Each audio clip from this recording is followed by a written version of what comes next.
Assalamualaikum warahmatullahi wabarakatuh. Perkenalkan, saya Miral Fasekina dengan NIM 22076002 dari Prodi Pendidikan Teknik Informatika Fakultas Teknik Universitas Negeri Padang. Video kali ini saya akan menjelaskan mengenai prinsip dasar kewirausahaan. Kreativitas dan inovasi sangat penting bagi seorang entrepreneur, seorang businessman, businesswoman, atau pengusaha. Jika kita ingin menjadi seorang entrepreneur, kita harus selalu mencari cara baru dan lebih baik untuk menjalankan bisnis kita. Kreativitas memungkinkan kita untuk memikirkan solusi yang berbeda dari yang sudah ada dan juga menemukan cara untuk memecahkan masalah yang kompleks. Sementara, inovasi itu memungkinkan kita untuk menciptakan produk ataupun layanan baru yang belum ada sebelumnya, dan dengan demikian dapat memenuhi kebutuhan ataupun keinginan baru dari konsumen. Kreativitas dan inovasi juga membantu kita untuk bersaing di pasar yang kompetitif. Dengan mengembangkan produk ataupun layanan yang unik dan juga menarik perhatian konsumen, kita itu dapat membedakan diri kita dari pesaing-pesaing lainnya dan juga dapat memenangkan pangsa pasar yang lebih besar. Selain itu, kreativitas dan inovasi ini dapat membantu kita mengidentifikasi peluang baru dalam bisnis dan menemukan cara untuk memanfaatkannya. Namun, perlu kita ketahui bahwa kreativitas dan inovasi ini tidak hanya penting di awal pembentukan bisnis. Seorang entrepreneur itu harus terus mengembangkan kreativitas dan inovasinya untuk mempertahankan daya saing bisnisnya di pasar yang terus berkembang dan juga berubah seperti sekarang ini. Hal ini dapat dilakukan dengan mengikuti tren terbaru, beradaptasi dengan perubahan pasar, dan juga mengidentifikasi kebutuhan dan keinginan konsumen yang baru. Dengan demikian, kreativitas dan inovasi ini menjadi kunci sukses bagi seorang entrepreneur dalam membangun bisnis yang berkembang dan dapat bertahan dalam jangka yang panjang.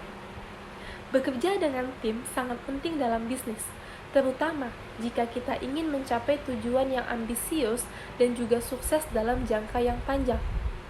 Beberapa keuntungan yang dapat kita peroleh dengan bekerja dengan tim itu, yang pertama yaitu kita memperoleh sumber daya yang lebih banyak.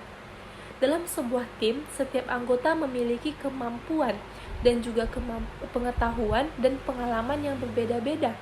Dengan demikian, tim dapat memperoleh sumber daya yang lebih banyak dan juga beragam, yang dapat membantu dalam mengatasi tantangan yang lebih besar.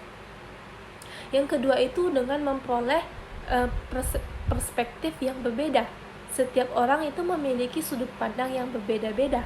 Dalam sebuah tim, setiap anggota itu dapat memberikan perspektif yang berbeda terhadap suatu masalah ataupun situasi yang dapat membantu dalam mengambil keputusan yang lebih baik. Lalu dapat meningkatkan kreativitas dan juga inovasi. Dalam sebuah tim, kolaborasi dan diskusi itu dapat memunculkan ide-ide baru yang kreatif dan inovatif. Setiap anggota dapat memberikan kontribusi yang unik dalam menciptakan ide-ide baru. Meningkatkan efisiensi dan produktivitas. Dalam sebuah tim, tugas dan tanggung jawab itu dapat dibagi-bagi sesuai dengan kemampuan dan keahlian dari masing-masing anggota, sehingga tim dapat bekerja dengan lebih efisien dan juga produktif. Lalu dapat meningkatkan rasa memiliki dan juga memotivasi. Dalam sebuah tim, setiap anggota merasa memiliki tanggung jawab terhadap kesuksesan tim. Hal ini dapat meningkatkan motivasi dan juga semangat untuk bekerja sama dalam mencapai tujuan bersama. Sebagai seorang entrepreneur, memiliki tujuan yang jelas, mimpi, visi, dan juga misi yang jelas juga dapat membantu dalam mengarahkan bisnis kita ke arah yang benar. Selain itu, semangat dan gairah yang kuat juga penting untuk menjaga motivasi dan semangat dalam menghadapi tantangan dan mengatasi rintangan dalam bisnis. Lalu, beberapa prinsip-prinsip dasar kewirausahaan itu adalah yang pertama, adanya kreativitas dan inovasi seperti yang dijelaskan tadi. Lalu yang kedua, berorientasi pada pelanggan. Yang ketiga, keberanian dan kemampuan dalam mengambil resiko. Lalu berorientasi pada hasil, fleksibilitas dan juga adaptabilitas, keberlanjutan bisnis, dan juga kolaborasi dan tim kerja. Itulah video ataupun penjelasan sedikit mengenai prinsip dasar kewirausahaan yang dapat saya sampaikan. Semoga apa yang dapat saya sampaikan ini dapat bermanfaat bagi kita semua. Mohon maaf apabila terdapat kesalahan. Assalamualaikum warahmatullahi wabarakatuh.